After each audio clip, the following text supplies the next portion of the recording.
Bien, buenas tardes. Entonces, en el curso ya llegamos al punto en el que vamos a empezar a discutir o hablar de la óptica geométrica. Tenemos una ventaja a la hora de hablar de óptica geométrica y es el hecho de que ustedes para llegar a este curso ya tuvieron que haber pasado por el curso de relaciones ondas y óptica. Y allí tuvieron un primer acercamiento a unas concepciones de la óptica que están fundamentadas principalmente en esa concepción geométrica.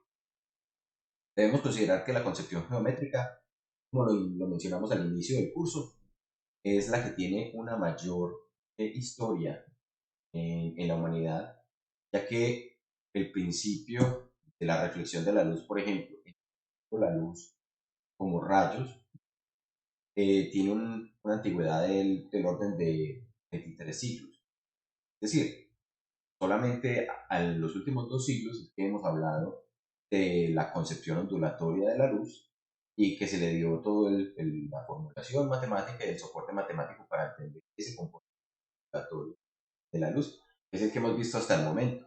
En el momento, todos los fenómenos de polarización, de interferencia, de difracción que hemos discutido, todos los hemos sustentado en la concepción ondulatoria.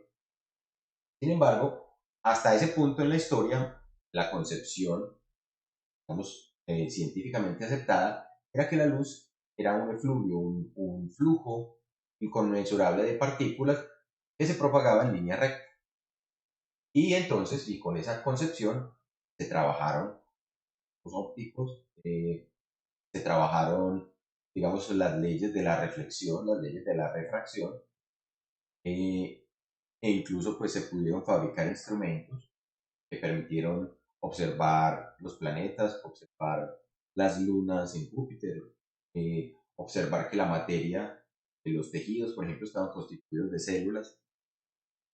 Y entonces eso quiere decir que esa concepción geométrica pues no perdió justamente su validez.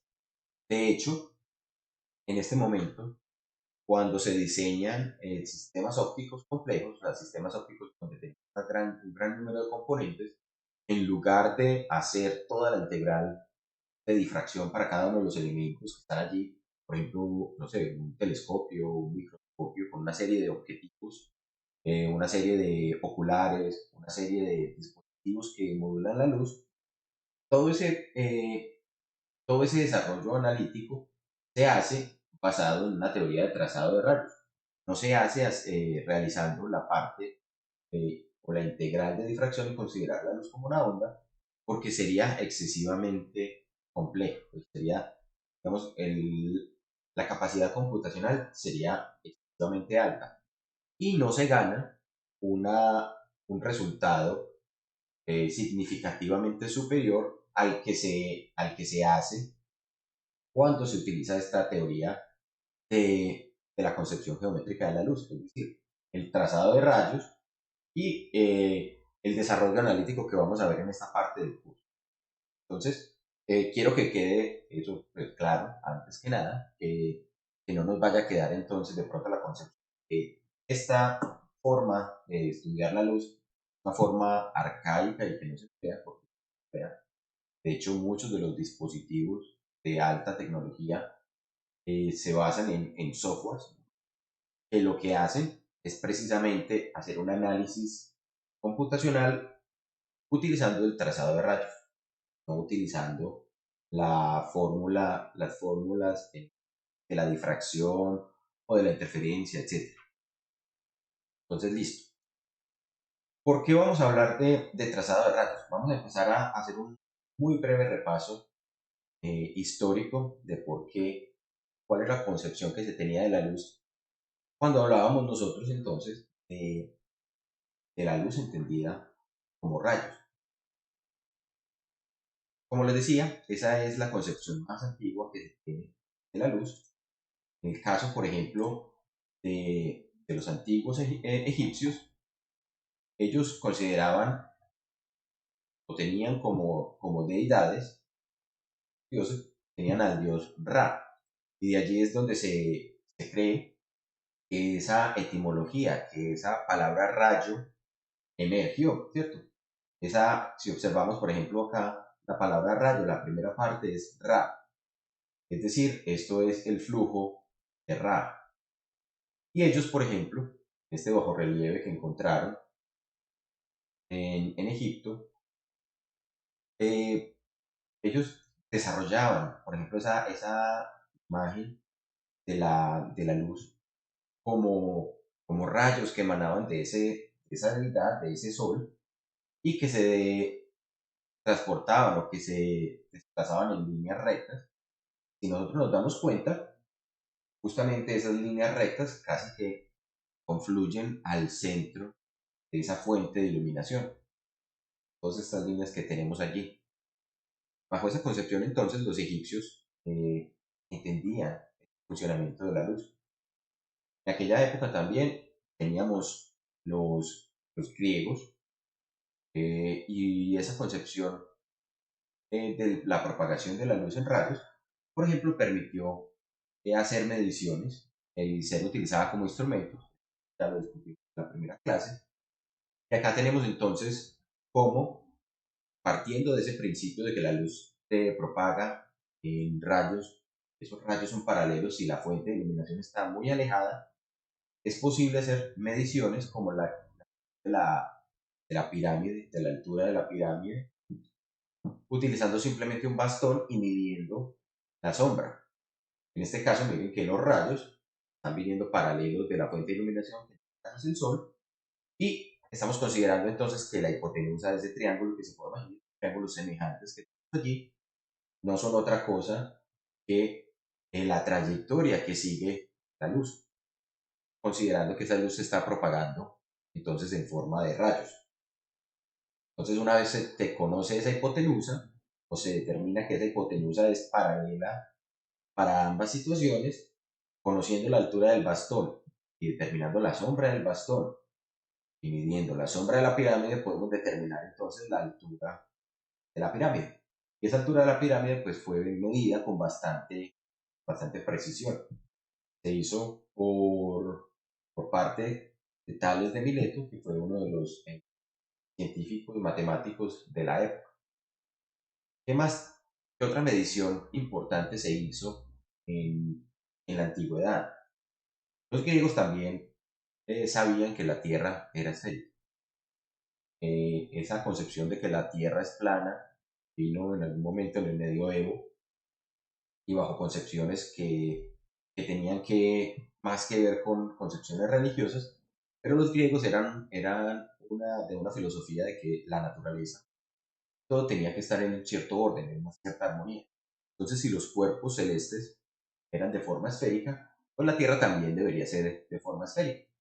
Bajo esa concepción, entonces, fue posible, o Eratóstenes hizo la medición de la circunferencia de la Tierra, basándose en el hecho de que cierto día del año, en la ciudad de Siena, que es cerca de Asuán, en Egipto, la luz solar ilumina el fondo de un pozo.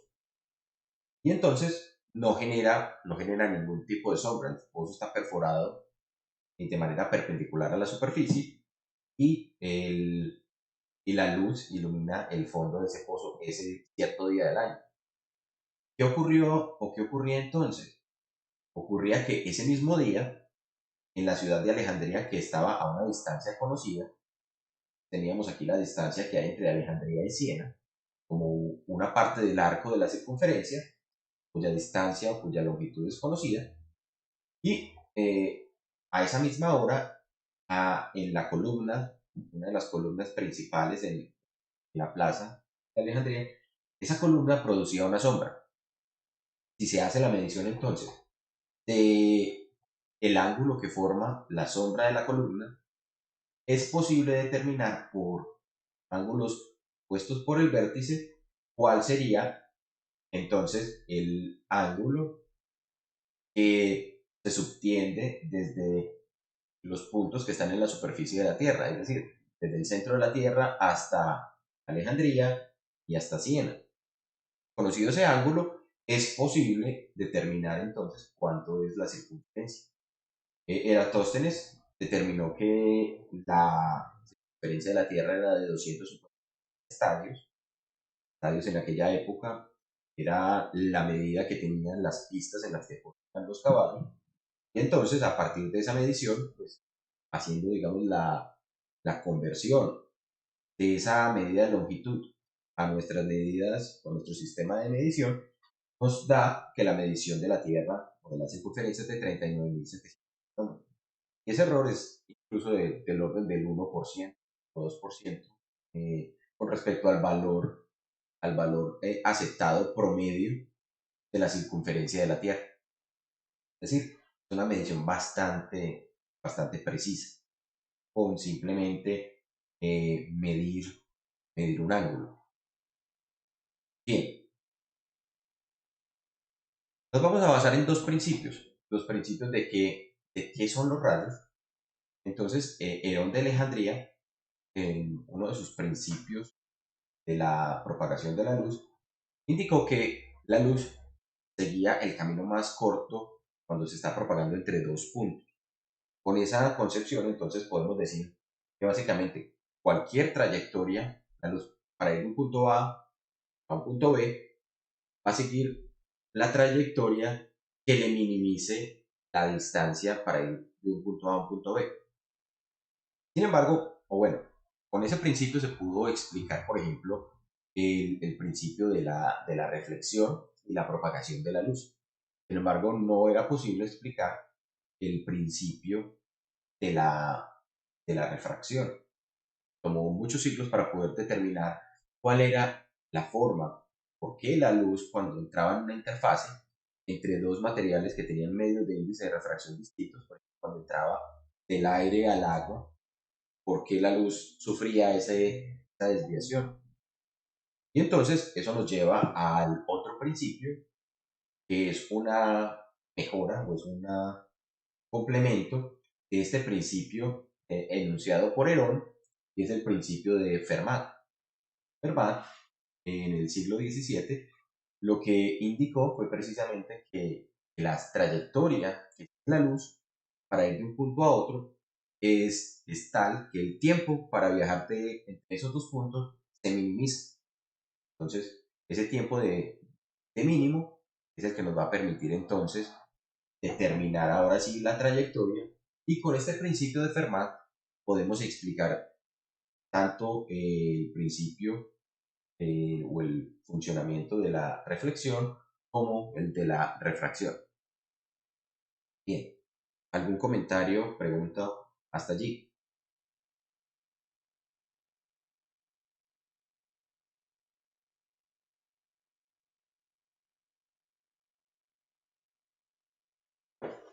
Juan, yo tengo una pequeña duda. Sí, cuéntame, Juan Pablo.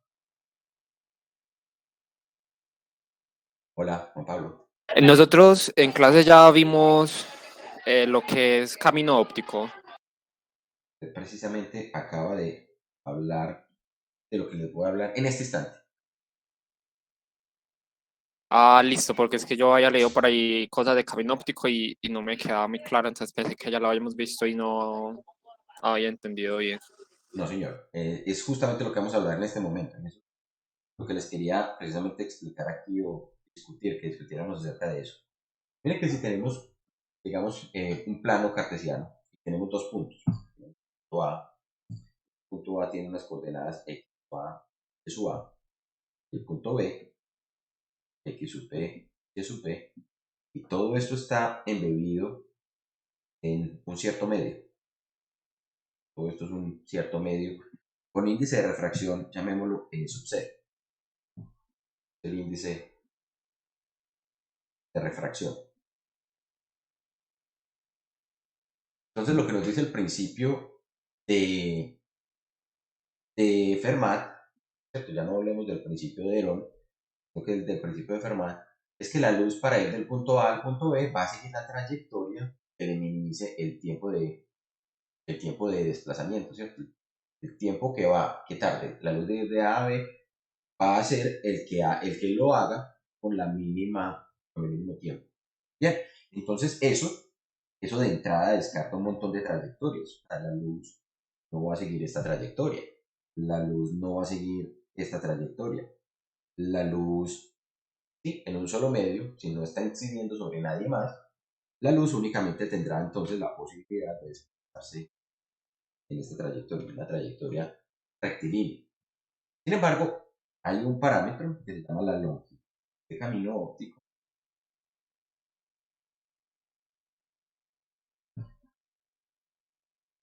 Longitud de camino óptico, que ustedes lo pueden encontrar abreviado como LCO, aunque a mí me gusta más la abreviación OPL, que ustedes se la van a encontrar mucho más frecuentemente porque es la abreviación en inglés. Es de Optical Path Length, longitud de la ruta óptica. Entonces, muy posiblemente solamente vamos a utilizar esta, pero exactamente. ¿Qué es la longitud de camino óptico? ¿O qué es ese recorrido? Ese recorrido nosotros lo podemos definir,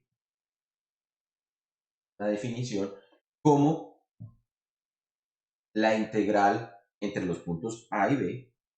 Estamos desplazándonos entre A y B, siguiendo justamente el producto entre el índice de refracción.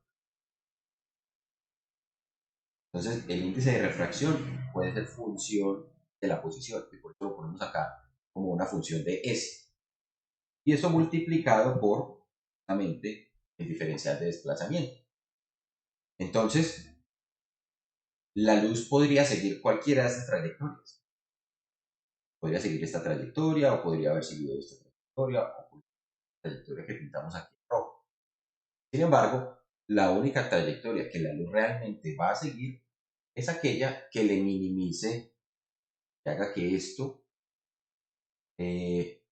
más bien, no haga que esto, que el cambio de la longitud de camino óptico evaluado con respecto a la distancia sea un mínimo. Entonces, para eso lo que tenemos que hacer es justamente escribir esa longitud de camino óptico y escribir el principio variacional e igualar esa variación justamente a cero. Entonces, ¿cómo dice o cómo se escribe el principio de Fermat?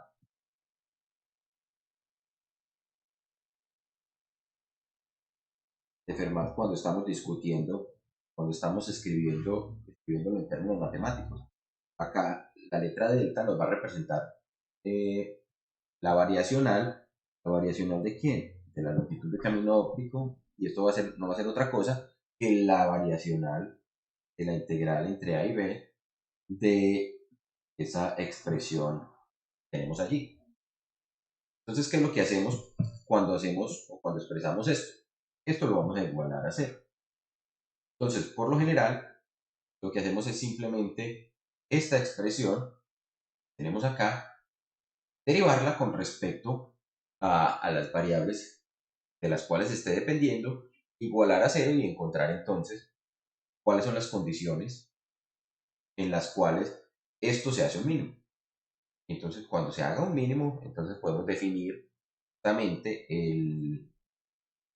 cuál es la trayectoria que siguió.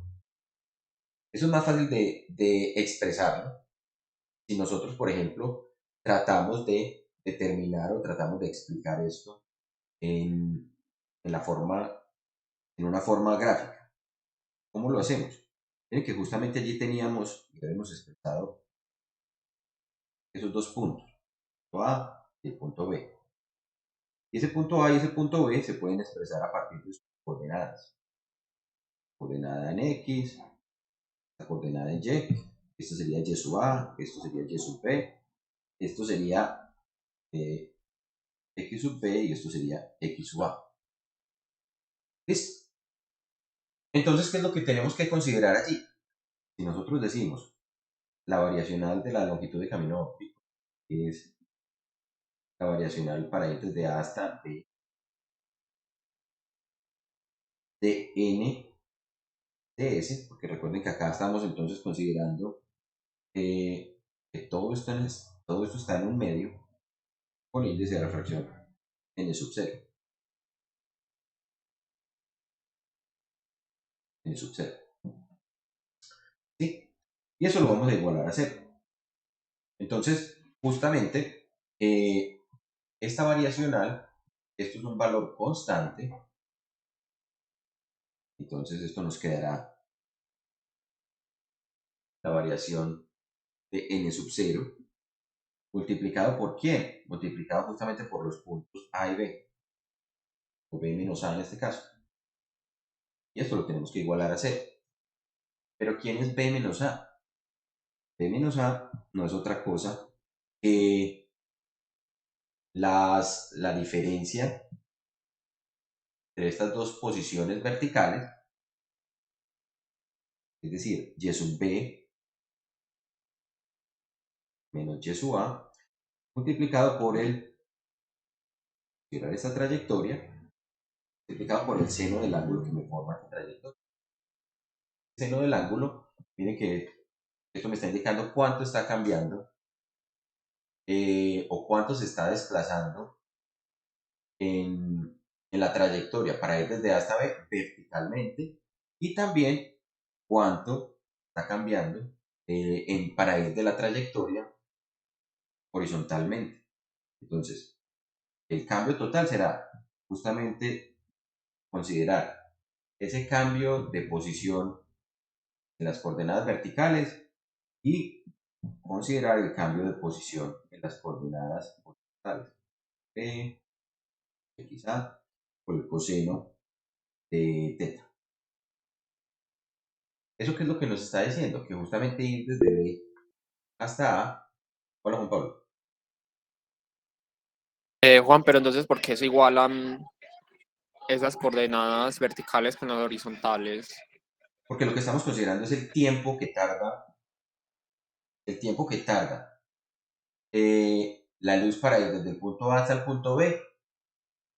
Es el mismo tiempo que tiene que tardar para ir desde el punto, o sea, para desplazarse verticalmente y desplazarse horizontalmente. ¿Sí? O sea, tiene que hacer las dos cosas simultáneamente. O sea, ir desde A hasta B implica reducir esta altura, pero también desplazarse esta distancia horizontal. Entonces, por eso lo que estamos haciendo aquí es igualar tiempos. Es que no sé cómo expresarlo aquí, esto lo podríamos decir como el tiempo. El tiempo para ir desde A hasta B es el mismo tiempo para ir desde Y sub A hasta, desde Y sub A hasta Y sub B, y el mismo tiempo que tardaría para ir desde X sub A hasta X sub B. ¿Sí?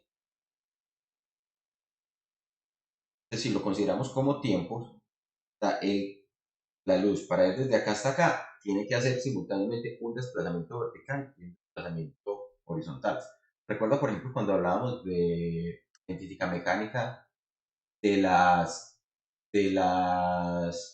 ecuaciones cinemáticas. Uno hacía la ecuación cinemática, por ejemplo, en un movimiento parabólico.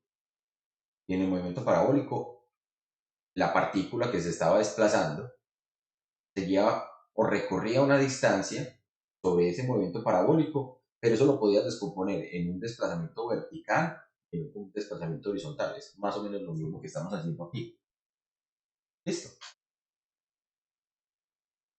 Sí, Juan, y otra cosa, esas Y no están al revés, ¿Por qué están al revés? porque en la gráfica tienes primero Y sub A y Y sub B, y en la fórmula estás poniendo Y sub B menos Y sub A. En la gráfica lo tengo Yeshua. Porque estoy considerando la coordenada de este punto. ¿Sabes? Este valor, esta diferencia, yo la puedo considerar como si fuera un valor absoluto, porque estoy hablando de tiempo, si no podría haber un tiempo negativo. ¿Sí? Si quieres lo pones en valor absoluto para que no quede signo negativo, pues para que no quede muy complejo. ¿Listo? Sí, señor. Y lo mismo podríamos hacer con el otro, con esta otra. O sea, independiente de si se está moviendo en esta dirección o en esta o en esta o en cualquier dirección, lo que estoy considerando es que el tiempo de desplazamiento horizontal y el tiempo de desplazamiento horizontal debería ser igual. Y entonces con esa consideración, miren que lo que me va a relacionar esos desplazamientos vertical y horizontal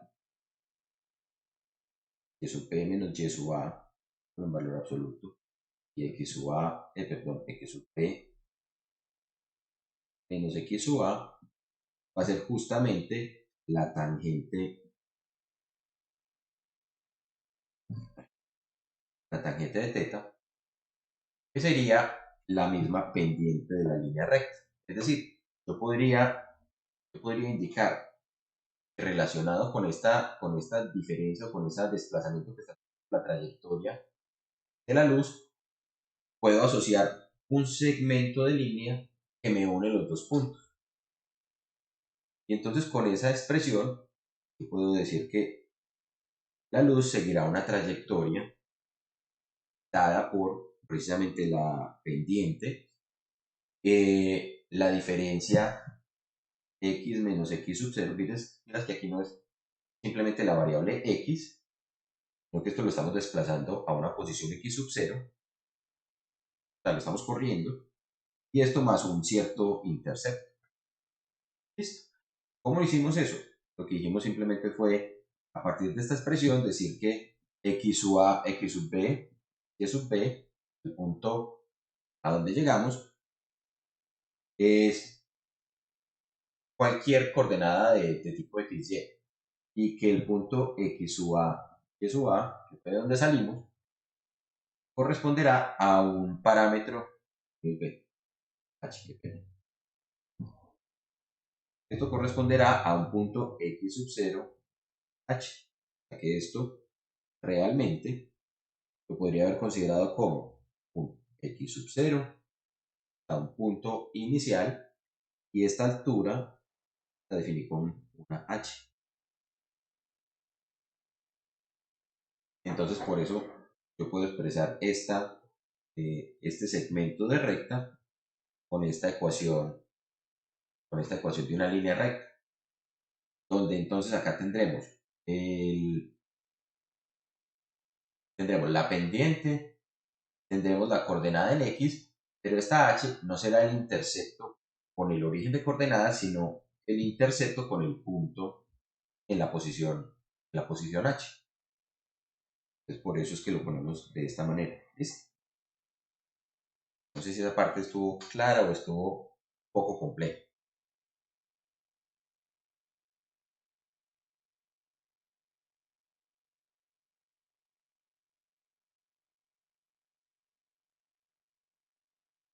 Bueno, entonces, si nosotros consideramos que la luz se está propagando en trayectorias rectas dentro del mismo medio, ¿por qué lo va a hacer en trayectorias rectas? Porque va a ser, a ver, desde un punto A hasta un punto B en un mismo medio, va a ser justamente la trayectoria que minimiza el tiempo de desplazamiento.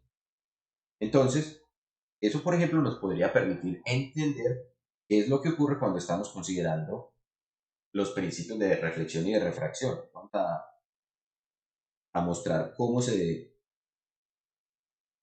obtienen esos valores de reflexión y refracción. Entonces, para eso vamos a partir de una situación que podemos imaginarnos como esta. Digamos que acá tenemos una interfase. En esa interfase tenemos entonces un medio en la parte inferior y tenemos un medio en la parte superior. Tenemos estos dos medios. Resulta que queremos que la luz vaya desde este punto, el punto S, simplemente con la etimología de source. Entonces va del punto S y debe llegar hasta el punto C. ¿Sí? Un poquito más, digamos que va a ir hasta el punto C. Pero también queremos ver cómo la luz va a llegar, por ejemplo, hasta el punto B. Entonces, ¿qué puede hacer la luz? Ya dijimos que este medio de aquí arriba sería el medio con un índice de refracción 1 y ese sería el medio con un índice de refracción 2. Mire que la luz, siguiendo esa trayectoria rectilínea, podría viajar desde este punto. Como tiene que llegar al punto B por reflexión, entonces podría ser una trayectoria como esta. Voy a trazar una trayectoria que puede que no tenga sentido, pero que de antemano nosotros no sabemos si es la trayectoria que puede ser la luz. La luz, uno podría pensar que la luz puede hacer esto. Está aquí, y acá está acá, se reflejó, y aquí en este punto entonces se refractó. ¿Qué es lo que podemos considerar?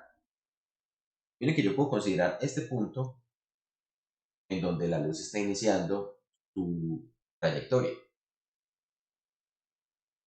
La luz podría tomar otra trayectoria, por ejemplo, podría decir que se va a desplazar en esta dirección, luego viene y se refleja, y desde este mismo punto viene y se refracta. ¿Será que alguno de esos caminos es el camino posible? No sabemos. ¿Cómo podemos determinarlo?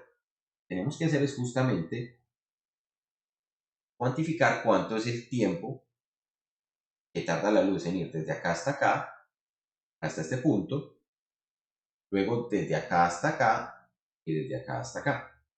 Sin embargo, observen que como estamos en un solo medio, entonces para que la luz vaya desde aquí hasta aquí, haciendo una reflexión, lo que tenemos que encontrar es la trayectoria en la cual se minimiza el tiempo para hacer esa reflexión. Y lo mismo va a ocurrir con respecto a esa interfase. La luz va a partir desde acá, necesita llegar a la interfase, luego desplazarse hasta el punto C. Es decir, una variable que nos puede determinar, o que nos puede ayudar a determinar en dónde está ocurriendo esa reflexión y esa refracción de forma adecuada, es considerar la distancia, esta distancia X que estamos midiendo con respecto a la posición de donde arrancó la luz. ¿Listo? Miren que eso me va a controlar este punto, que lo voy a llamar simplemente A. Lo voy a poner por aquí abajo para que no me estorbe. Ese es el punto A. Entonces, el análisis lo que va a considerar es que precisamente el punto A estará en la posición en la que se minimice el tiempo para ir desde acá hasta acá y en la que se minimice el tiempo para ir desde acá hasta acá. Tiene que cumplirme las dos condiciones de manera simultánea. ¿Está claro? Esa parte.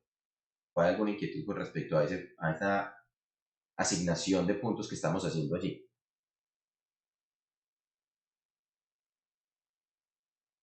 Sino que a mí me confunde un poco, o sea, como pensar que tiene que cumplir las dos al mismo tiempo, pues sabiendo que son medios diferentes. O sea, entonces mientras para un medio, digamos, cierta trayectoria le toma menos tiempo, para el otro le puede tomar más tiempo y viceversa. Entonces, pues me parece curioso que tenga que cumplir las dos al tiempo en vez de, pues, de poder cumplir cada una, pues no sé, o sea, como que sea obligatorio cumplir las dos y que no pueda como darle más peso a una que otra, no sé. Bueno, lo que tenemos que considerar es que estos dos puntos B y C puede que no se cumplan simultáneamente, ¿cierto? Lo que sí tiene que considerarse o que cumplirse es que con base en la relación dada por los índices de refracción, estaríamos llegando, digamos, a un punto que está a la misma altura que C. ¿Cómo es que a la misma altura? Vamos a considerar estas alturas. Vamos a considerar la altura, esa altura H en la que está el punto S, llamemos la altura a la que está el punto B y consideremos esta altura a la que está el punto C. Aquí. Entonces acá tenemos H de C, acá tenemos H de B. ¿Para qué lo estamos haciendo así? Simplemente para que formemos triángulos y podamos determinar entonces cuál sería la trayectoria óptima para que la luz se refleje y la luz se refracte. ¿Listo? Miremos primero el caso de la reflexión. ¿Qué es lo que tenemos que encontrar allí? Miren que las trayectorias o las longitudes de caminos ópticos van a estar definidas o van a ser unas funciones justamente de quién, de la posición X. Si la posición X en la reflexión está muy cerquita, pues entonces la longitud de camino óptico será esta altura por toda esta distancia. Si la longitud de camino óptico, o sea, si el punto X está por aquí, entonces sería esta distancia por esta distancia por el índice de refracción más esta distancia por el subíndice de refracción. ¿Sí? Entonces, esencialmente lo que tenemos que minimizar es justamente la variabilidad de esa longitud de camino óptico con respecto, a X. Eso lo hacemos diciendo que esa variabilidad es la derivada de la longitud de camino óptico con respecto a la posición de X e igualar eso a cero. Eso es lo que vamos a hacer. Miren que para la reflexión, ¿cuáles serían entonces esos parámetros de esas distancias? Serían justamente esta longitud. ¿Y esta longitud cómo la podemos definir? Vamos a escribir la longitud de camino óptico, la reflexión, como una función de X. Miren que no es otra cosa que quién. Estamos en el medio N1. Vamos a considerar esta trayectoria, esta línea que tenemos acá. Geométricamente esa línea es quién, es la hipotenusa de este triángulo que tenemos. Entonces sería este h sub s al cuadrado más x al cuadrado. Acá tendremos h sub s al cuadrado más x al cuadrado. Esta es la primera parte del recorrido. Y la segunda parte es desde este punto hasta este punto de aquí. Vamos a llamar esta distancia de la fuente y el punto B, la distancia D minúscula, y vamos a llamar esta distancia entre la fuente y el punto C, la distancia D mayúscula. Estas distancias simplemente son para que nos ayuden a formar los triángulos. Entonces miren que ahora, si esta es esa distancia, esta trayectoria, estamos siguiendo acá, es en la hipotenusa de este triángulo que tenemos aquí. ¿De cuál triángulo? El triángulo formado por la altura de B, por este cateto que es D minúscula menos X. ¿Sí? Entonces la otra parte de la trayectoria sería N1 que multiplica a HB cuadrado más D minúscula menos X al cuadrado. Estas serían entonces los dos tramos y las dos longitudes o la longitud de camino óptico que seguiría la luz en esta consideración. ¿Listo? Vamos a sacar la derivada.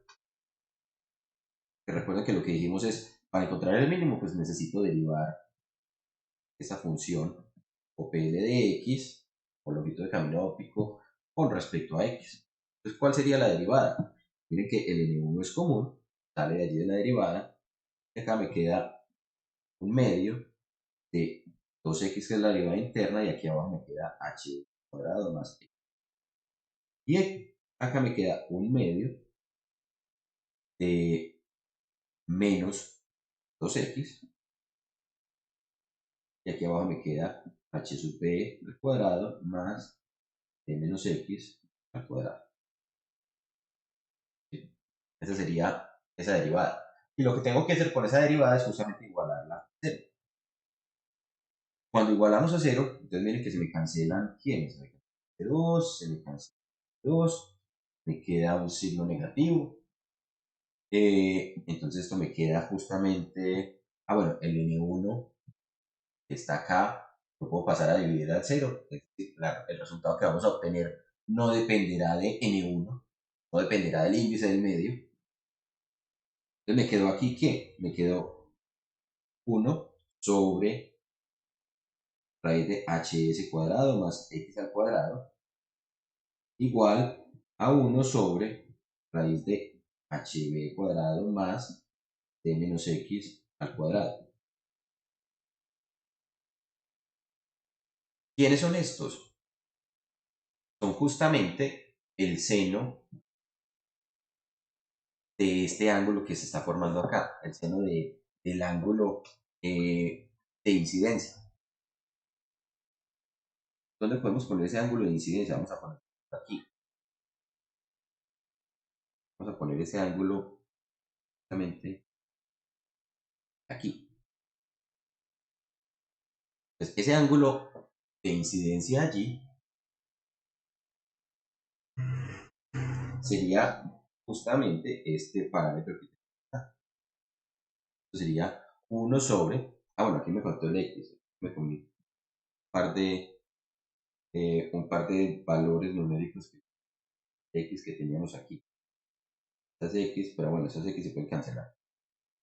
Esto se puede dejar expresado de esta manera. X, acá dejemos esta x. Listo. Entonces, este sería justamente el seno de ese ángulo de incidencia. Y esta expresión de acá no es otra cosa que el seno de este ángulo que se me formó por acá. El seno de este ángulo θr.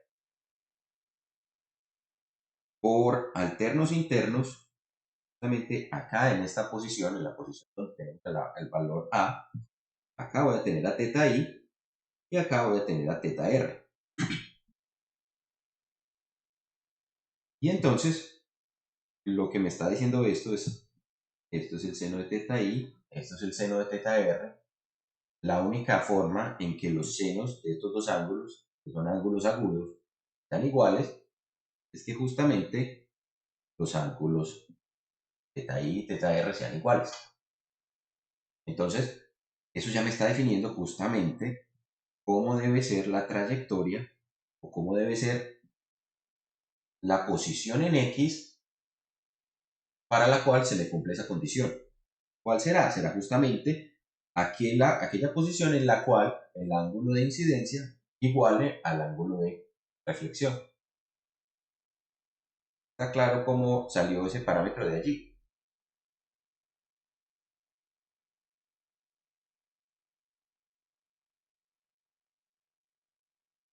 ¿Sí? Miren que esto que tenemos allí no es otra cosa que la ley de reflexión.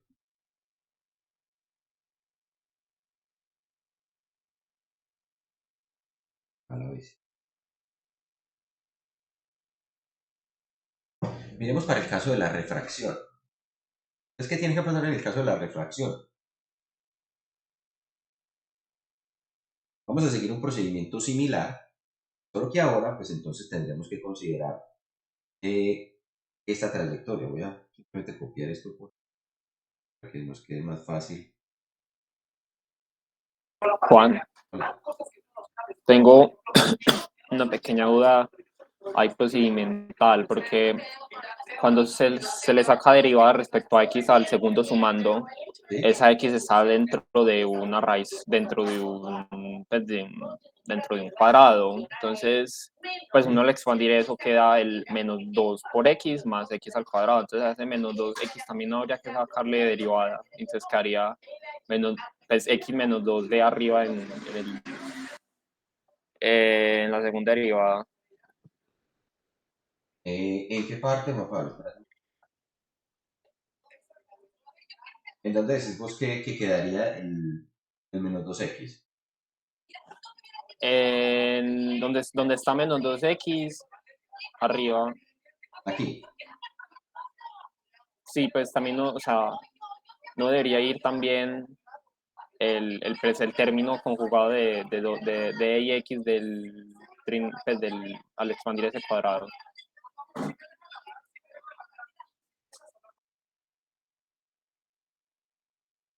A ver, lo que estás diciendo es de 2 menos 2 veces de x más x a la 2. Eso es lo que estás diciendo. Sí. Entonces, cuando yo saco la derivada interna, sería menos 2x más 2x. No, menos 2D. Menos 2d. Ah, menos 2d, sí, señor. Menos 2d más 2x. Ah, sí, esa sería la derivada interna. Entonces, sí creo que tengo.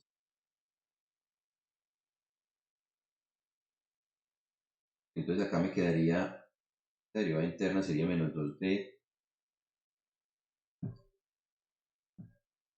2x. ¿Sí o no? Sería eso, ¿cierto, Juan Pablo?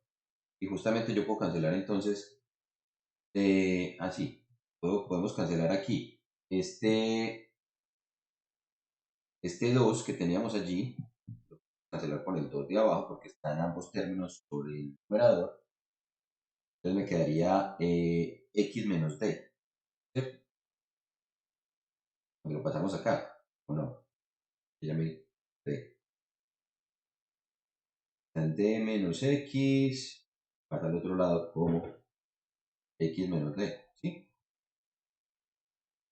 Sería justamente menos d.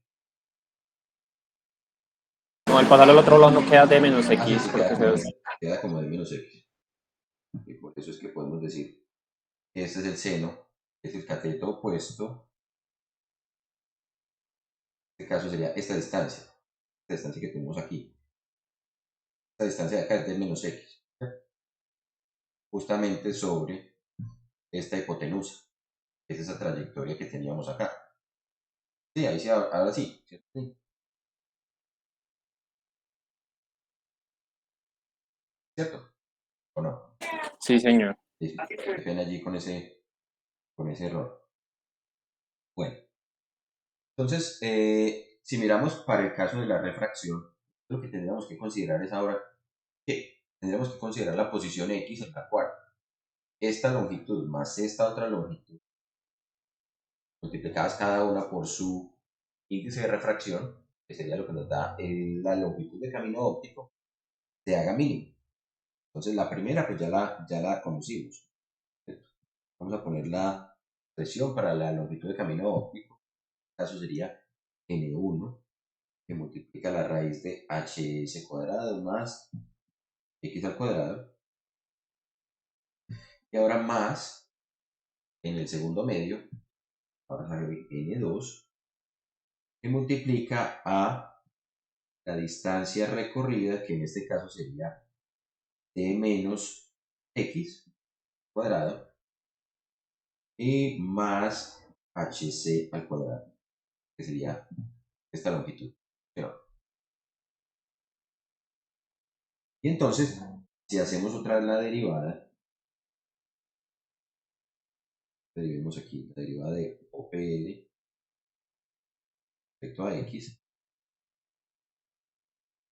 entonces me quedaría, a ver si no me equivoco esta vez, N1, acá me quedaría un medio, acá me quedaría 2x, acá me quedaría hs cuadrado más x cuadrado, y acá esto más n2 medio, se baja completo, igualitico como estaba,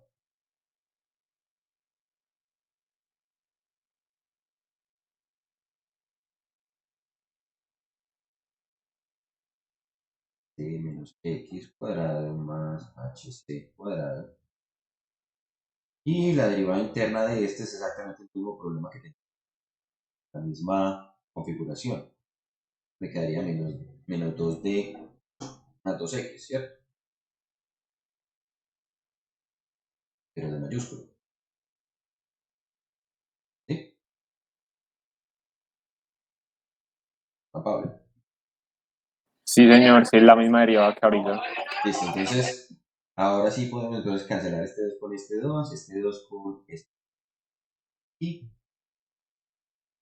Y podemos entonces encontrar justamente al despejar, me quedaría n1 que multiplica a x sobre hs cuadrado más x al cuadrado, Y pasando al otro lado, le quedaría n2 que me multiplica a d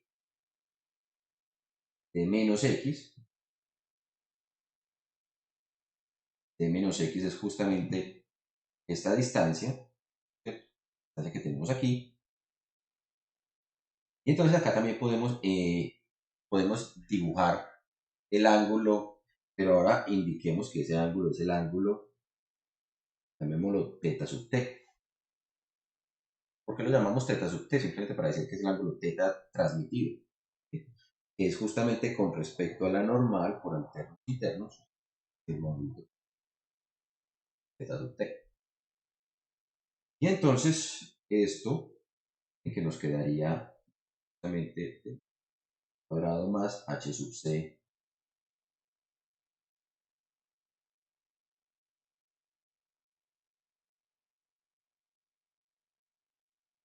c cuadrado. Esto no es otra cosa que el seno de teta i, y esta expresión de este lado es el seno de teta t. Esto es n2 por el seno de teta t y n1 por el seno de teta i. Y esto que tenemos allí, pues es la que nos permite determinar el ángulo al cual se desvía justamente la luz cuando entra al medio. Entonces, ahora sí, ¿cuál será la posición entonces en la cual la luz ocurrirá o la luz se reflejará, se refractará? Entonces lo podemos visualizar aquí, es justamente, paro por aquí, corro,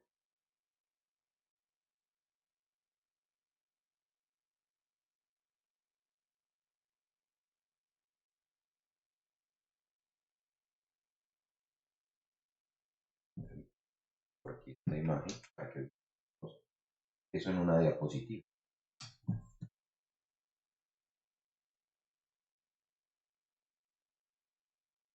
Justamente,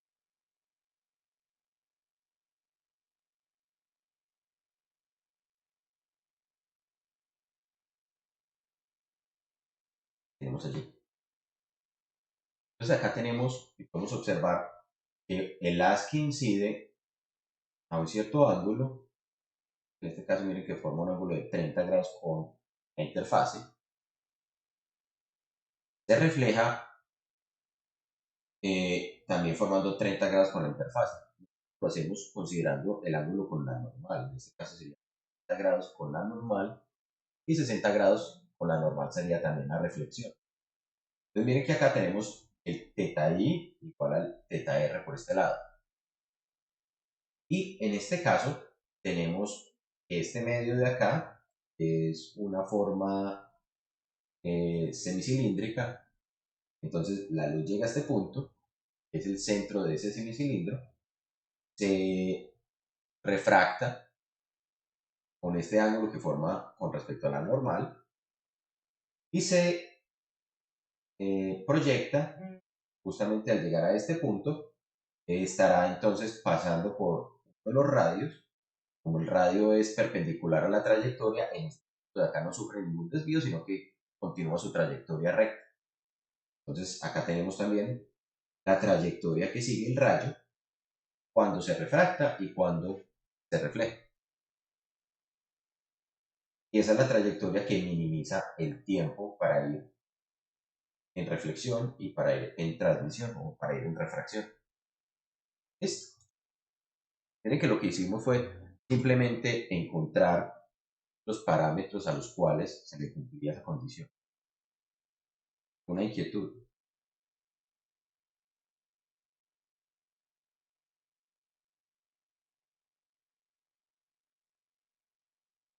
Bueno, una inquietud hasta el momento.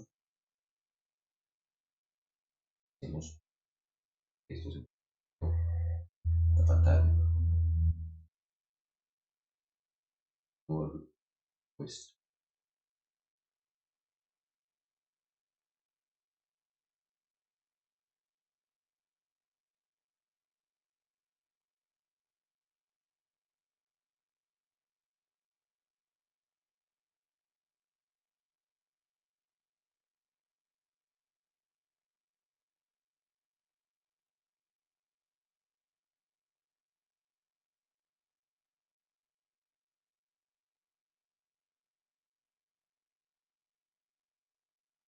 la pantalla.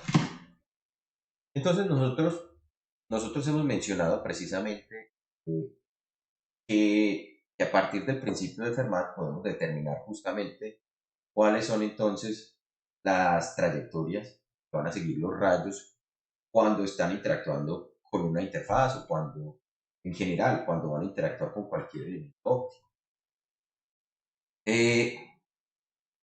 ¿Por qué estamos hablando de rayos? Si nosotros hasta el momento habíamos hablado de una concepción ondulatoria.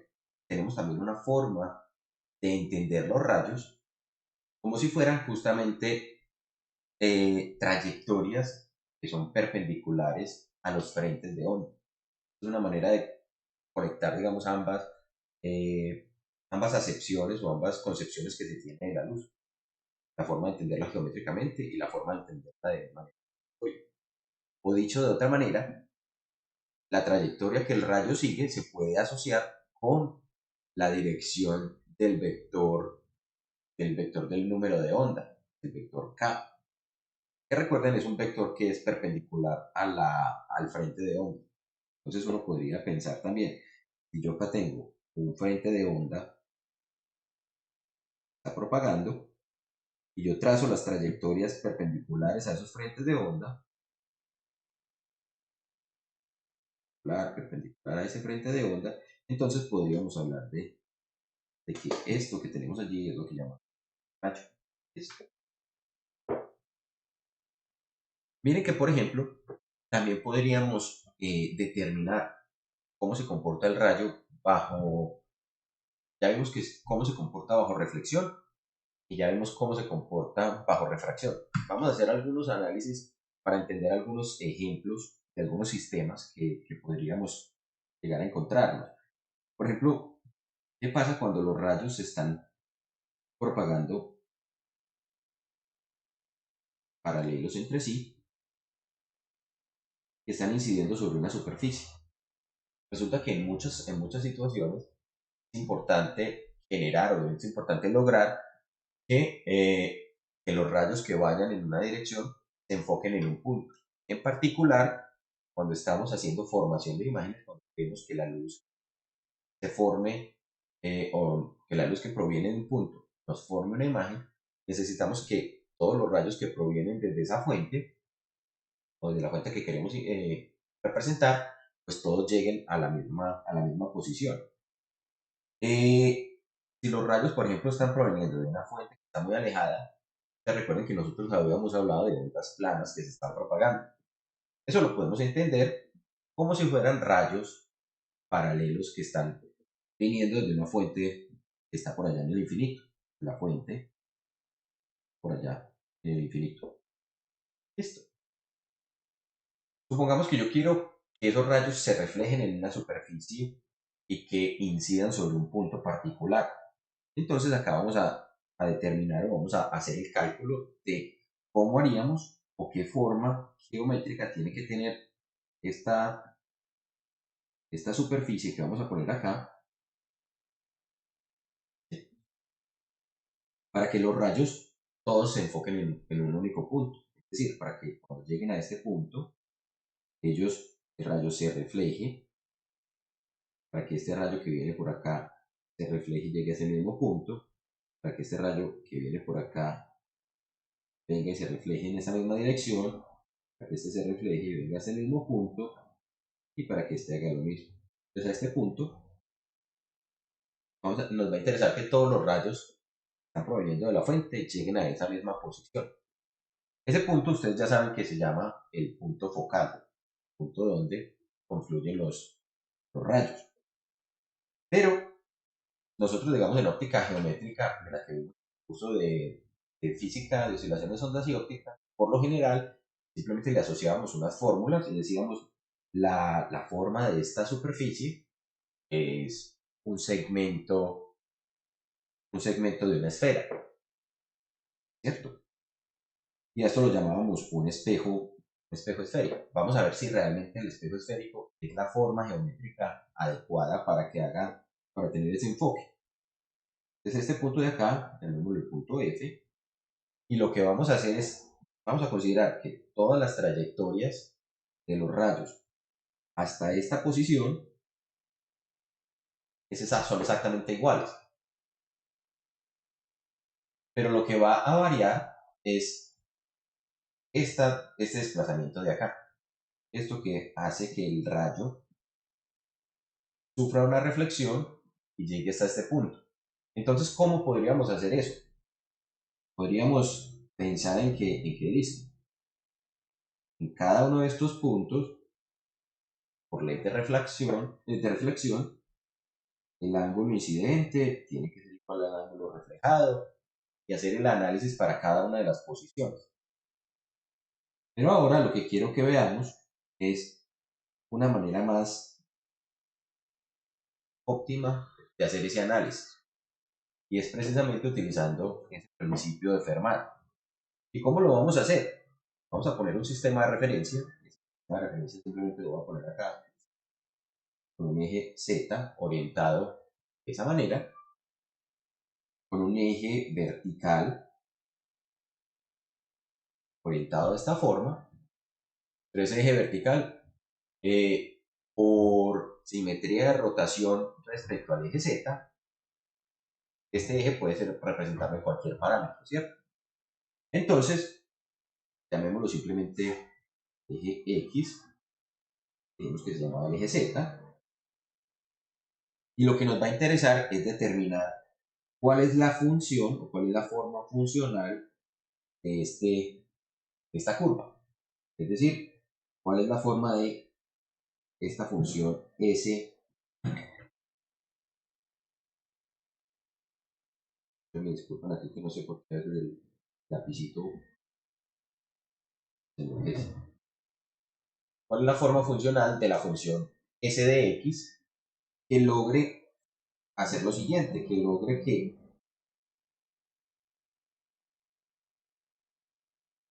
el tiempo que tarda la luz en hacer este recorrido sea igual al tiempo que tarda la luz en este recorrido. Entonces, miren que acá la luz está viajando desde este punto, o desde en este caso desde este plano, va hasta la superficie, se refleja y pasa por este punto. Pero yo necesito que también cualquiera de los rayos que vienen hasta esa superficie lleguen hasta acá, se reflejen hasta el mismo punto. Entonces también necesitaría el tiempo que la luz tarda para ir desde acá hasta acá, haciendo la reflexión, se minimiza. El tiempo que la luz va a tardar desde acá hasta acá se minimiza, etc. Y así para cada uno de estos puntos sobre esa superficie reflectora. ¿Cierto? En este caso, esto es un reflector. Vamos a determinar entonces un parámetro de distancia, ponemos simplemente f, y lo vamos a llamar f porque esa es la distancia focal de esa superficie reflectora. Listo. Y entonces ahora lo que vamos a hacer es justamente igualar esas dos trayectorias. ¿Cuáles son esas dos trayectorias? Vamos a considerar justamente la trayectoria que estamos considerando. Entonces miren que la luz va desde aquí, o sea, viene en este recorrido, pasa por el plano, va una vez en F y se devuelve una vez para llegar a este punto. Entonces, esa distancia recorrida va a ser 2 veces F. ¿Sí? ¿Y cuál va a ser la otra distancia que necesitamos considerar? Vamos a considerar que este punto que tenemos allí está a una posición X, parámetro X cualquiera. Entonces este punto que tenemos acá o que estamos indicando va a ser S de X. Justamente. S de X. ¿Cuánto sería esta distancia entonces que estamos recorriendo acá? Este tramo. ¿Quién tiene alguna idea de cuánto sería esa distancia? F menos S de X. F menos S de X. Y la otra distancia que necesitamos determinar es esta. Acá se nos está formando un triángulo rectángulo. Triángulo aquí. Entonces, esta distancia o esta longitud recorrida por la luz va a ser igual a ¿quién? A ese f menos s de x al cuadrado más x al cuadrado y en raíz. Esas son las dos distancias que me permiten determinar la longitud del camino óptico. ¿Necesito utilizar el índice de refracción? En este caso no, porque estoy diciendo que la luz está en un medio, se refleja hacia el mismo medio. Entonces no tiene que, pues la longitud de camino óptico no va a estar afectada justamente por la presencia del índice de refracción. Entonces puedo simplemente tomar allí las distancias geométricas. Entonces justamente acá esto que vamos a escribir es que 2 veces f tiene que ser igual a ¿quién? A f menos s de x, que es esa longitud del radio en la parte horizontal, más la raíz de f menos s de x al cuadrado, más x al cuadrado. Si hacemos este análisis, entonces miren que podemos empezar a jugar, por ejemplo, pasando este f más menos s de x a este lado de acá. ¿Sí? Me quedaría 2f menos f más s de x igual a la raíz de f menos s de x más al cuadrado. Podríamos 2f menos f, me va a quedar f simplemente, más s de x igual a la raíz x al cuadrado. Aquí podríamos elevar al cuadrado en ambos lados. Hacemos de la raíz, eso nos queda f al cuadrado más 2f por s de x más s de x cuadrado igual a f menos, inclusive podemos desarrollar de una vez este cuadrado que tenemos aquí, f cuadrado menos 2f de x más s cuadrado de x más x al cuadrado. ¿Listo? Miren que esa expresión al que llegamos nos permite cancelar varios de los términos, ¿cierto? ¿Cuáles términos podemos cancelar allí? Se nos puede cancelar este f al cuadrado, se nos puede cancelar este s cuadrado con este s cuadrado, y me queda, y puedo pasar este que es negativo, que es menos 2fs de x, pasarlo al otro lado y me quedaría 4f s de x igual a x cuadrado. Entonces, de acá puedo despejar s de x y me va a quedar que es 1 sobre 4f x al cuadrado. Esta ecuación a la que llegamos aquí es la ecuación de qué tipo de función.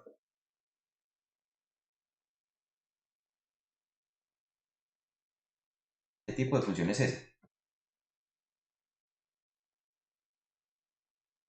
Mire que lo que queríamos hacer era justamente hallar la función de esta superficie que me enfocaba los puntos, o que me enfocaba los rayos paralelos en este punto. Una parábola, sí. Entonces esto se conoce como reflector parabólico. Listo. Entonces ese reflector parabólico, justamente, o más bien, no lo llamemos parabólico porque esto, como es una superficie que va rotando 360 grados, es realmente un paraboloide. Y aquí simplemente estamos trazando una de las interceptos con el plano XZ, que es donde estamos haciendo el análisis, pero por la simetría rotacional esto me forma un paraboloide. Bien, está claro esa explicación. Miren que con ese reflector parabólico pues logramos que los rayos se enfoquen justamente en un punto particular. Sin embargo, si nosotros queremos poner allí, o sea, si nosotros queremos formar una imagen, digamos en una cámara o en algún dispositivo, ponemos allí el detector, entonces Ese detector va a generar una sombra. Si pongo acá detector, el detector en una región, un tamaño finito, ese detector va a bloquear parte de los rayos y va a impedir que se reflejen justamente en esa posición. Entonces es una de las características que hay que tener en cuenta con los reflectores de este tipo. ¿Qué otra manera podemos hacer para que los rayos se enfoquen en un punto? Podemos pensar ahora no en sistemas de tipo reflectivo, sino de tipo refractivo. ¿Sí, Juan Pablo? Hola Juan, me embolaté un poquito porque estábamos en principio igualando toda 2F. O sea, ese 2F, ¿dónde salió? Ese 2F salió de que la luz que viene por acá por el centro pasa por el plano, llega hasta la superficie y retorna. Ese es el 2F. Ah, o sea, estamos haciendo el análisis con ese rayo. Estamos haciendo el análisis con este rayo que va por el centro. Sí, porque ese rayo que hace esa condición recorre la mínima distancia geométrica con respecto a la superficie. ¿Sí? Los demás rayos van a estar, o sea, van a recorrer una distancia, pues todos tienen que recorrer la misma distancia, pero entonces es la curvatura la que va a determinarme cuál es la posición para que esta distancia que recorrió este rayo sea exactamente igual a esta distancia, este rayo. Lo que queríamos hallar era cuál era la forma de la curva, porque sabemos que para que se enfoquen en esta posición, ellos tienen que desplazarse la misma distancia, después de que pasaron acá por este plano punteado, moviéndose de izquierda a derecha. ¿Listo?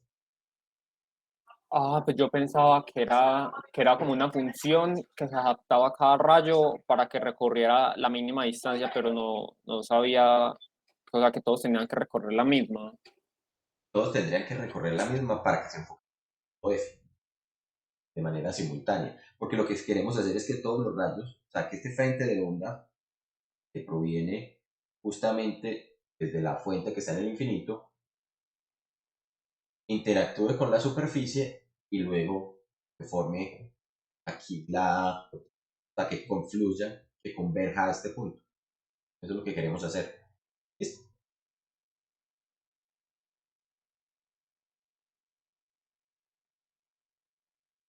Como les decía, tenemos el problema de que entonces el detector que yo ponga aquí va a bloquear parte de los rayos. Quiero evitarme ese problema del detector, entonces tengo la opción de convertir el sistema y hacer ahora no un sistema de tipo reflectivo, sino un sistema de tipo refractivo. Hacer que la luz se refracte. Miremos cómo debería ser el sistema refractivo que haga que los rayos que vienen paralelos, tienen una serie de rayos paralelos,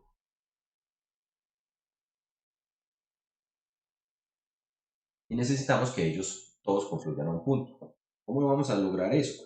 Necesitamos hacer es de alguna manera poner allí un material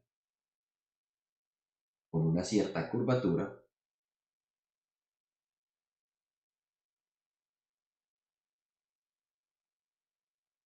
hacer una curvatura allí que todavía no sabemos exactamente cómo es, ¿cierto? Es lo que queremos descubrir. Esta será la función, la curvatura que nos va a generar esa desviación de los rayos. ¿Qué es lo que necesitamos lograr? Entonces, por ejemplo, este rayo que viene por acá, pues no se desvíe, que este que viene por acá se desvíe y pase por aquí, este que viene por acá se desvíe, pase también por ahí mismo, este que viene por acá se desvíe, pase por allí, este que viene por acá se desvíe y pase por allí. Es decir, me forme un punto que será mi foco en esta posición. ¿Qué es lo que tenemos que lograr ahora? Ahora sí tenemos el problema de analizar qué ocurre con las longitudes de camino óptico, porque van a ser diferentes, ¿cierto? ¿Y por qué van a ser diferentes? Porque entonces, por ejemplo, yo puedo determinar que la luz, todos los rayos de luz venían igualitos hasta esta posición.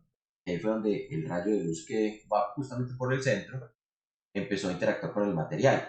Entonces eso le cambia de una vez su velocidad, ¿cierto?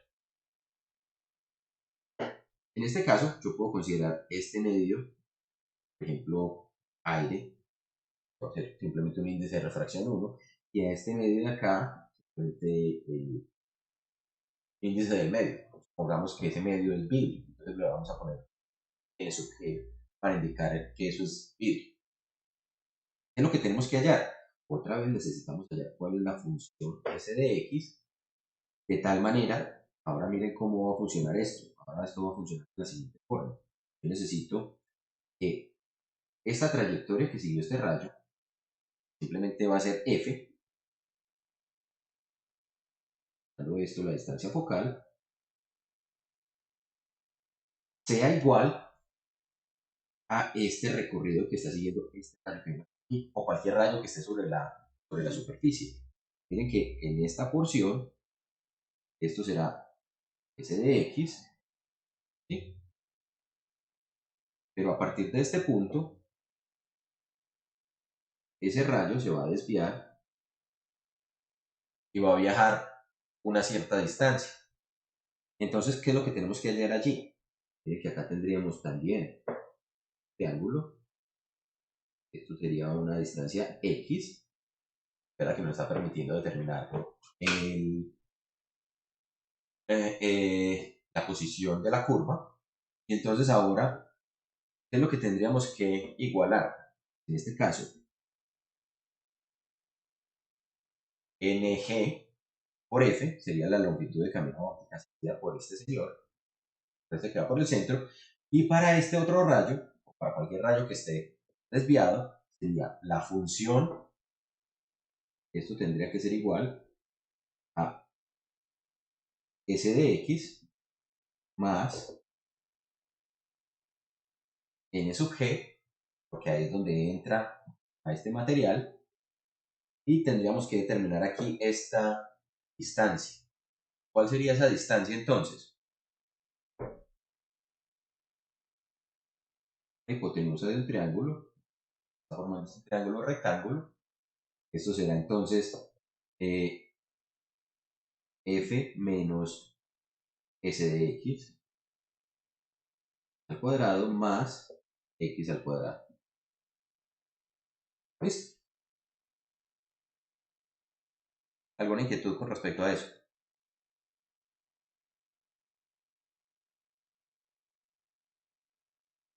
¿Todo está claro? Miren entonces que si nosotros ponemos acá n sub g por f, no, Juan, ¿qué parte no es clara? ¿Sale?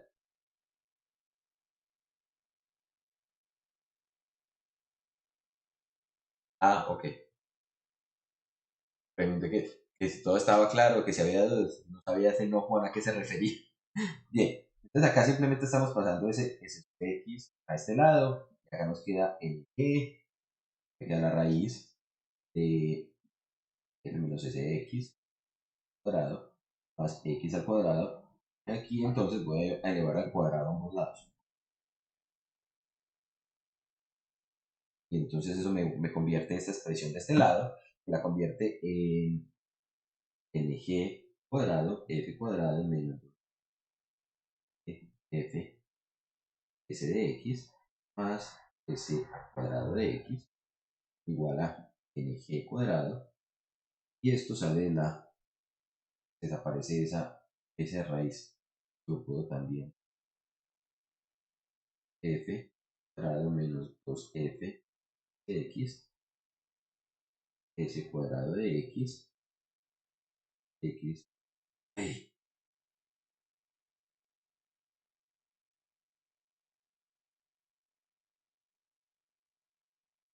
x al cuadrado. ¿Sí? Miren que acá me quedaría entonces ng cuadrado, cuadrado,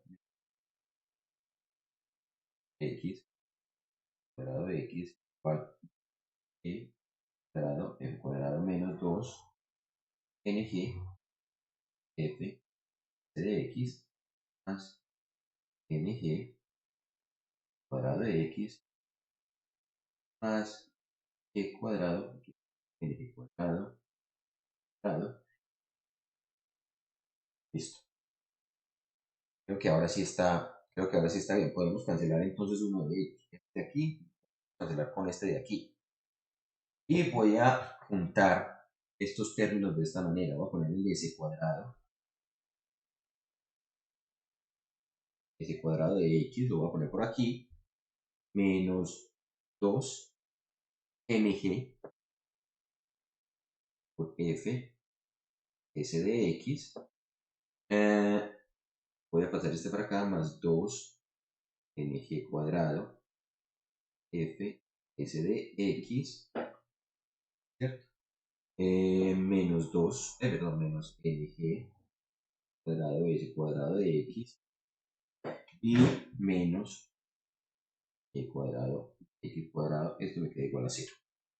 Realmente pasé todos los términos a un solo lado. Voy a sacar factor común para los que tenemos con s cuadrado de x. Acá tenemos este con s cuadrado de x y este con s cuadrado de x. Simplemente voy a sacar factor común 1 menos ng cuadrado s cuadrado de x. Todo lo demás creo que me queda igual. Ah, no, bueno, podríamos también sacar factor común más 2ng. Juntar al término, a estos términos que tenemos por aquí.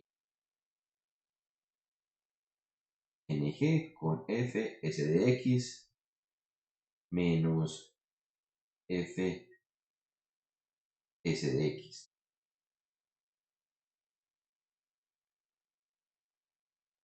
Me queda más fácil. Sí, lo dejar así. Y este menos ng cuadrado, x cuadrado igual a 0. Aquí en este término del medio podemos incluso los ng sacar factor común f de x. Me quedaría ng menos 1. Y esto menos ng cuadrado igual a 0. Y esto me quedaría 1 menos ng cuadrado s cuadrado de x. Y ahora simplemente voy a cambiarlos, voy a multiplicar por menos 1 en todas partes. Multiplicando por 1. Simplemente para reorganizar ng cuadrado menos 1. S cuadrado s cuadrado de x más menos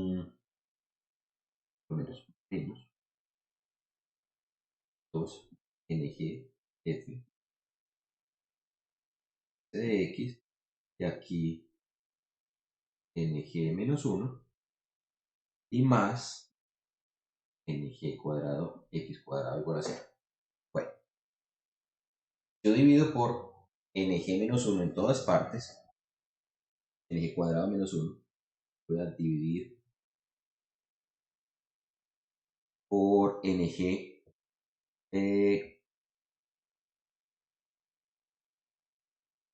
cuadrado menos 1. Entonces, simplemente voy a eliminar este término de aquí, de tal manera que esto me quede s cuadrado de x menos, me queda igualito, 2e f de x ng menos 1 más e cuadrado x cuadrado igual a 0. Y acá esto me quedó dividido en g cuadrado menos 1.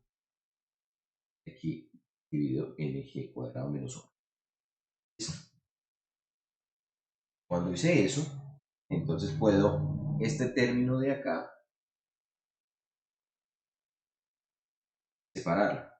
Simplemente lo voy a expresar como ng más 1 por ng menos 1. ¿Sí? Y entonces puedo cancelar este con este de acá. Simplemente una simplificación adicional allí.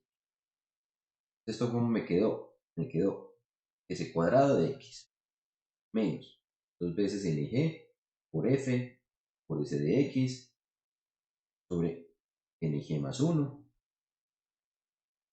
más ng cuadrado de x cuadrado ng cuadrado más 1 igual a 0. Y ahora lo que voy a hacer es sumar dos términos, sumarle y restarle simultáneamente dos términos. Voy a abrir un espacito por acá para que veamos qué es lo que voy a hacer. Voy a poner esos términos aquí. Esos términos que le voy a poner aquí es ng cuadrado, f cuadrado sobre ng cuadrado, perdón, ng más 1 al cuadrado. Acá le voy a sumar eso mismo. Sería más, y acá le voy a sumar este mismo término. No me cambia absolutamente nada. Listo. ¿Para qué lo hicimos de esa manera? Para completar esta expresión de este trinomio como si lo hubiéramos desarrollado, ¿cierto? Miren que el primero al cuadrado menos 2 veces el primero por el segundo y más el segundo al cuadrado. Entonces aquí esto lo puedo simplificar de tal forma que esto me quede s de x menos n veces, g más bien, sobre ng más 1 y por f. Y esto elevado al cuadrado. Y de acá me quedó entonces más, ahora quedamos con este ng cuadrado sobre ng cuadrado más 1 multiplicado por x a la 2. Y esto igual a ng, o lo podemos poner de esta manera, ng por f sobre ng más 1 todo al cuadrado. Esta expresión a la que llegamos acá, miren que nos va a permitir determinar, o esta expresión que tenemos aquí, es una ecuación de una elipse. Una elipse que está desplazada con respecto al eje X. El desplazamiento con respecto al Juan, eje discúlpame, no sé si cambia mucho el análisis, pero ese último término antes del igual es con un menos abajo, o pues así estaba arriba. Ah, sí, no, qué pena. Un menos abajo. Término este. Menos 1. Este. Cambia mayor costo. ¿Sí? No, ese sí va Vale. con más uno. El que va con menos uno es el a la izquierda del igual. Porque ya me involucré. Este estaba bien. Ah, no, ese fue el que pusimos aquí en rojo. Solo me enredé. Este de aquí, este de acá. ¿Sí? Este es el que va menos. Este es menos 1. ¿Cierto? Sí, señora, sí. Ah, ok, gracias.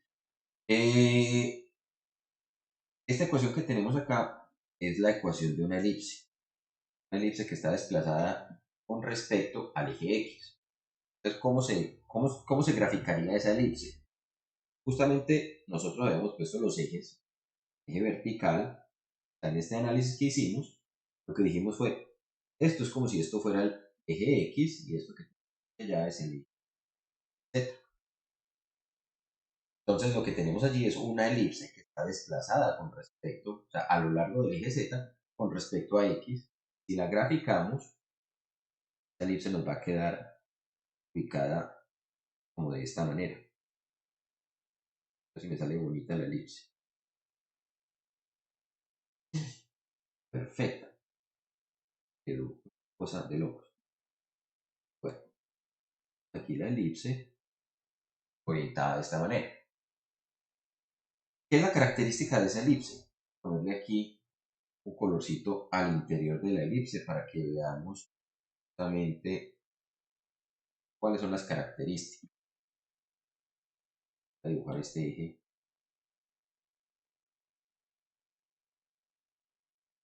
Entonces la elipse tiene la característica entonces de que hace que la luz que viene paralela, estos rayos que vienen por aquí paralelos, una vez llegan a la interfase de la elipse, se van a desviar. ¿Cuál rayo no se va a desviar? Este rayo que viene por aquí. Este rayo ingresa de manera perpendicular a este punto, sigue derecho y vuelve y sale perpendicular por este punto. ¿Qué características tendrá la elipse? La elipse, ustedes saben que la elipse tiene unos semiejes. El semieje menor, este semieje de acá, va a estar dado por esta distancia, va a ser la distancia que está dada por la raíz de nig menos 1 sobre nig más 1 multiplicado por f.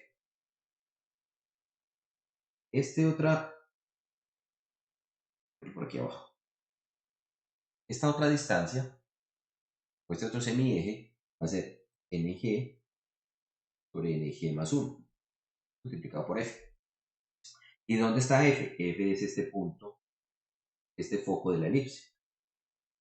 Ustedes saben que las elipses tienen dos focos, uno ubicado, ambos focos están ubicados simétricamente con respecto al semieje menor. En este foco de la elipse, la luz que viene paralela se va a desviar y va a pasar por allí. Se va a enfocar en ese punto. Este va a pasar por allí, este se va a desviar y va a pasar por allí, este va a pasar por allí. ¿Listo? Entonces, ese es el punto de foco de la elipse. ¿Qué problemas tiene la elipse? ¿Sí? De la distancia. La elipse tiene un problema. La elipse tiene una geometría finita. O sea, estos semiejes limitan qué tanta luz yo puedo recolectar de acá. ¿Sí? Por ejemplo, en el paraboloide, en este paraboloide yo lo puedo hacer tan grande como sea necesario, porque la parábola simplemente sigue creciendo. Entonces yo puedo colectar una gran cantidad de luz. Pero acá, en el caso de la elipse va a crecer hasta cierta posición y observen que el tamaño que va a tener los semiejes están limitados también, o están de alguna manera modulados por el índice de refracción. Entonces, luz que venga, por ejemplo, a esta altura, esa luz no va a ser desviada, sino derecho. Entonces, ese es uno de los problemas que tiene la elipse. Listo. ¿Qué otros problemas tendrá la elipse? Pues que justamente si yo quiero poner un detector, el detector, miren que tendría que ponerlo, justamente en esta, donde hay material de la elipse. Entonces me tocaría de alguna manera hacer un corte, cortar el material justamente sobre esta posición para poder poner allí el detector y hacer el enfoque. Entonces, esta geometría que tengo acá es una geometría que no es fácil de fabricar, de producir.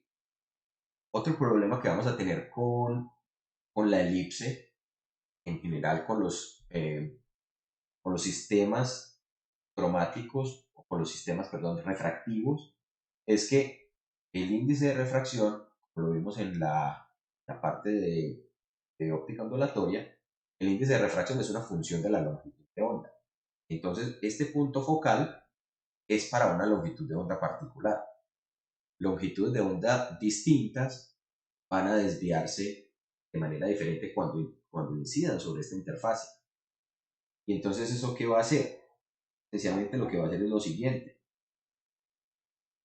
Esto para que miremos qué podría pasar, por ejemplo, en esa situación. Podríamos llegar a la situación en la cual ese es el punto focal Por acá tenemos el eje óptico de esa elipse. ¿Sí? Entonces, por ejemplo, la luz de una cierta longitud de onda se va a enfocar aquí, pero luz de una longitud de onda diferente, que por ejemplo puede estar incluso llegando a al mismo punto, se va a desviar y va a enfocarse en otro punto. O sea, el punto de cruce de uno y el otro pueden ser diferentes. Y eso hará que entonces el foco, la elipse, no esté en foco. ¿Eso qué es lo que genera? Genera algo que se conoce como la aberración cromática.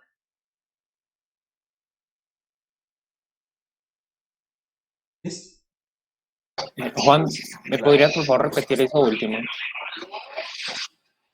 A ver, uno esperaría que cuando la luz incida a una cierta distancia del eje óptico sobre el elemento refractivo, esa luz se desvíe, ¿sí o no? Y se enfoque sobre el foco. Pero yo podría tener luz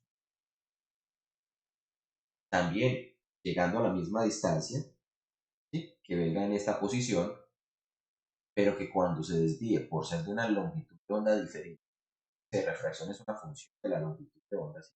Dijimos, esto es el índice del vidrio, material del cual está hecho este elemento refractivo, pero es que esto es una función de lambda, de la longitud de onda. Y entonces, la luz de un color va a ver el índice de refracción de una magnitud diferente, y entonces puede llegar a cruzarse con el eje óptico en posiciones distintas. Entonces, aquí ya yo no tendría un único foco, sino que tendría varios focos. Y eso, cuando cada longitud de onda se enfoca en un punto distinto, se conoce como aberración cromática. Es una de las defectos ópticos de los sistemas. Listo. ¿Y eso cómo se visualiza? No sé, si uno tiene, pues literalmente como pues como un objeto, pues como un vidrio, como un cristal en forma de elipse, dentro de esa elipse, bueno, elipsoide en este caso. ¿Cómo se ve eso dentro, pues, de ese objeto, pues de esa aberración cromática? O sea, se ven como bandas de colores en ese foco. Ya te voy a mostrar una imagen con aberración cromática. Se ve algo como de este estilo. Yo lo pongo. Esta es una, otra. Hay varias imágenes con aberración cromática. Buscando en, en Google.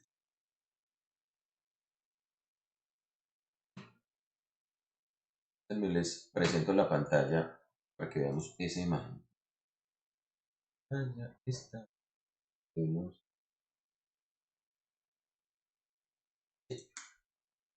Mira, esto que estamos viendo allí es una aberración cromática por una lente. ¿Sí?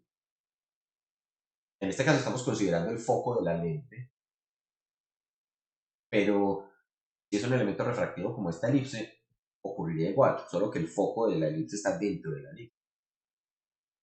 Para una lente los focos están por fuera. Entonces mira que, por ejemplo, la luz de longitud de onda roja se enfoca en este punto, pero la luz de longitud de onda verde y azul se enfoca atrás. Entonces, eso es exactamente lo que estaría ocurriendo.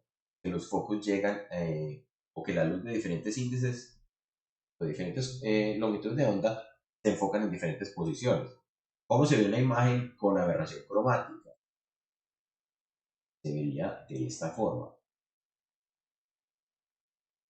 Sí, mira esta imagen que tenemos acá. ¿La están viendo? Esta sería una imagen sin aberración cromática. Está distorsionada, pero está sin aberración. No, Juan, no estás presentando. No estoy presentando. Ah, sí.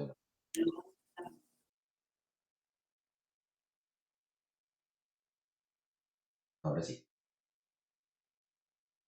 Ahora sí. Creo que ya. Sí, miren esta imagen de acá, esta imagen de esta fachada, ¿cierto? Unas columnas, unas ventanas. Eh, pero la imagen de la derecha, cada una de las longitudes de onda está llegando desviada, está produciendo una imagen borrosa. Es precisamente lo que hace la aberración cromática. en esta página de más que tengo. Simplemente es esa manera de visualizar.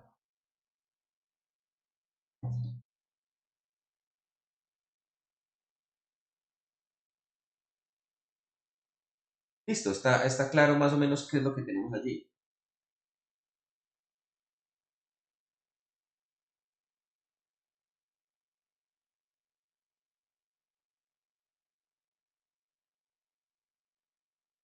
Compartir, vamos acá a la pantalla de la proyección. Entonces miren que tenemos estos dos sistemas, un sistema reflectivo que me enfoca en un punto, o sea, rayos paralelos que los enfocan en un punto, y rayos paralelos me los enfocan en un sistema refractivo. Podemos tener el opuesto también. Pasa que el opuesto, podríamos estar interesados en que los rayos desde un cierto punto, desde una fuente puntual, que van en todas las direcciones, pasen por un objeto, interactúen con una superficie.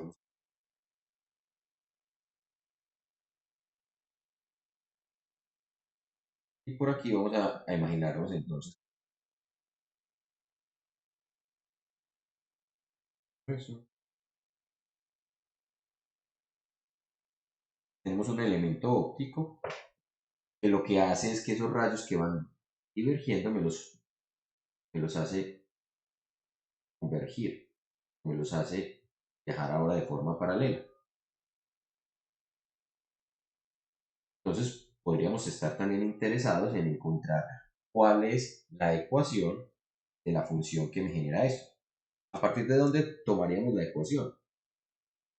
También tendríamos que considerar entonces este punto y decir que las trayectorias de cada uno de estos rayos que van en este sentido, este rayo que viene en esta dirección y luego se desvía, con respecto al que iba en esta dirección, deberían ser entonces iguales hasta un cierto punto, hasta una cierta distancia particular.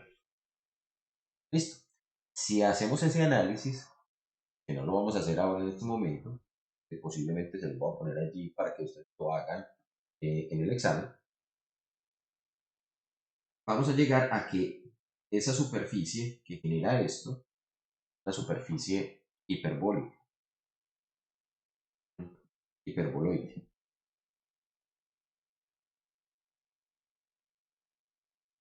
Y entonces, ustedes se darán cuenta que acá estamos esencialmente hablando de superficies que no son de forma esférica. A este tipo de superficies se le conoce como superficies asféricas o no esferas. ¿Qué podemos resumir de esas superficies o de esos objetos que tenemos allí? Esencialmente, miren que teníamos unos sistemas paraboloides. Estos sistemas paraboloides lo que hacían, por ejemplo, al funcionar como reflector, tenía una superficie reflectora, era que cogían los rayos que venían paralelos y lo enfocaban en un punto.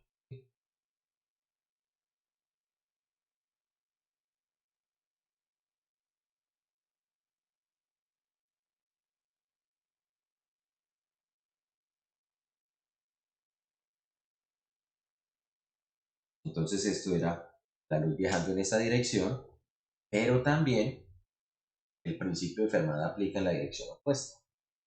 ¿Cómo así? Acá la fuente de rayos está en el infinito y este es el punto donde converge la luz.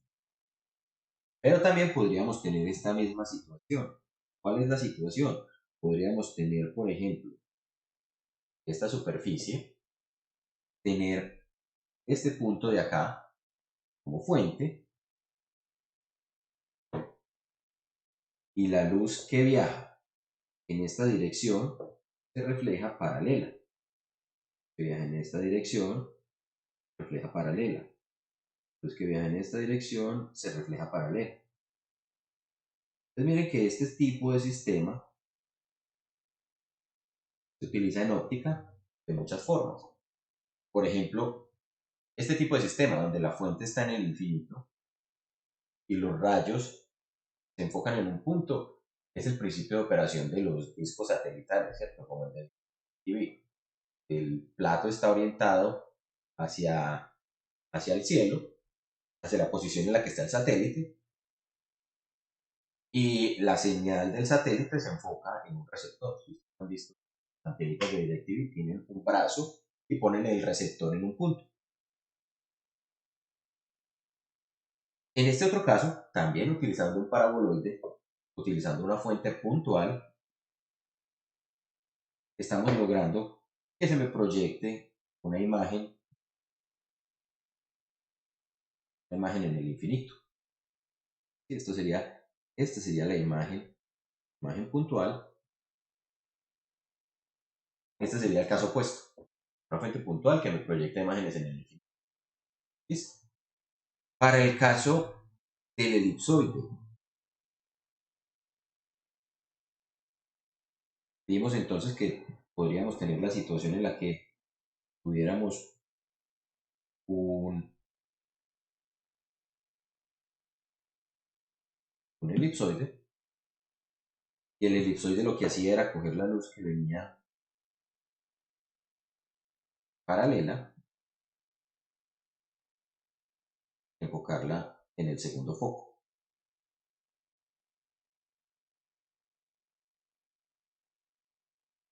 Entonces, la fuente en el infinito, la imagen puntual, en este foco de aquí.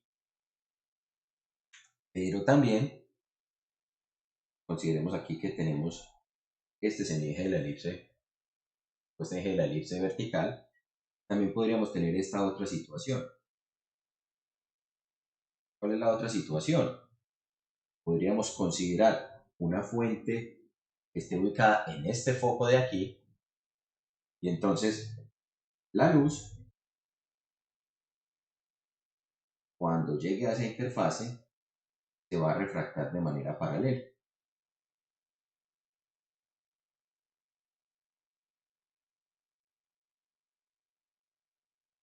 ¿Qué ventajas tienen estos sistemas? Estos sistemas son exactos, me permiten generar imágenes puntuales de realmente un punto. Si estamos hablando de fuentes monocromáticas, ya vimos que podríamos tener problemas si hay índices de refracción. Me permiten que fuentes puntuales me generen rayos perfectamente paralelos. Por ejemplo, podremos tener entonces rayos paralelos perfectamente enfocados en un punto, o una fuente puntual que me genere imágenes en el infinito, es decir, rayos paralelos. Y por último, podríamos tener el caso del hiperboloide. Y para el hiperboloide, entonces lo que vamos a tener es también, yo puedo tomar una serie de rayos que vengan paralelos, por aquí el hiperboloide, pues utilizamos el hiperboloide para enfocar. El hiperboloide lo ponemos de esta manera.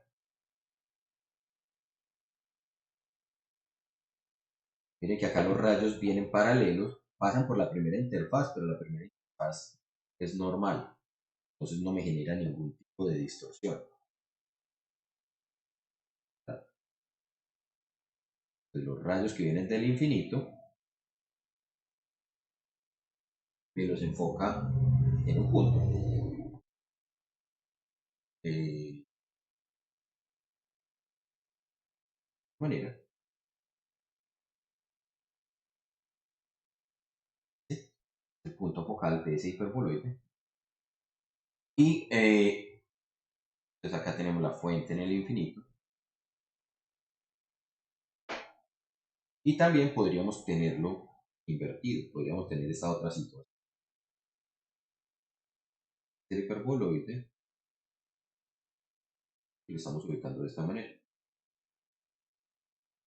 Tenemos el material, acá tenemos entonces un rayo, desvía, acá tenemos estos rayos que sí se están desviando, pero entonces una vez interactúan con el hiperboloide,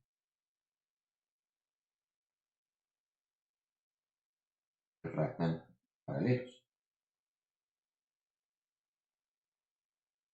Puntual, y esos rayos están en el infinito.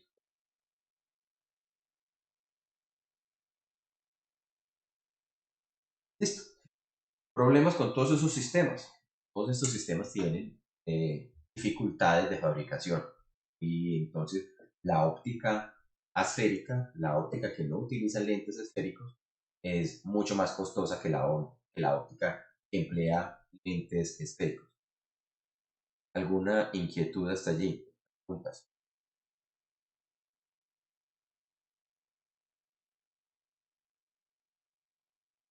Yo tengo una pequeña duda, Juan. Entonces, esa aberración se soluciona de alguna manera o eso no se puede solucionar. Sí, hay formas de solucionar la aberración. Una, pues muy sencilla, es simplemente ubicar o sea, utilizar una fuente monocromática. Esa es la manera fácil. La manera un poco más compleja es utilizar filtros que en diferentes posiciones hagan esa compensación. O utilizar sistemas ópticos que hagan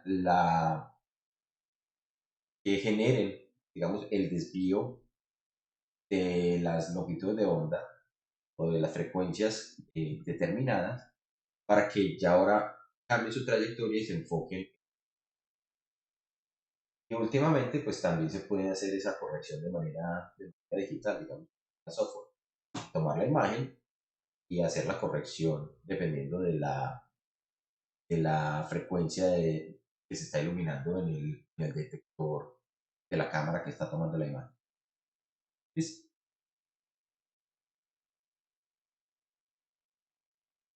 Bueno, entonces culminemos la grabación por el día de hoy.